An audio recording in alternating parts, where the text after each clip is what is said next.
Joke-joke muna tayo, mga kabulunter.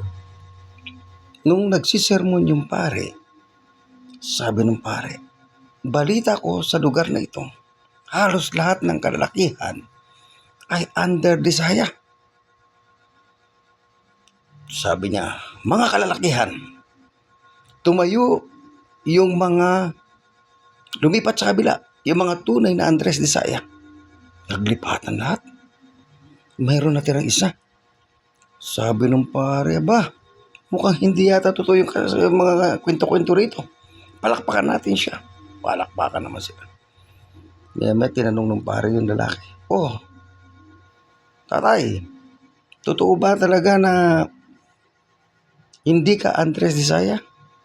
Bakit hindi ka lumipat sa kabila? Sumagot yung tatay, sabi po kasi ng asawa ko, huwag daw ako lumipat. Joke lang po, joke lang.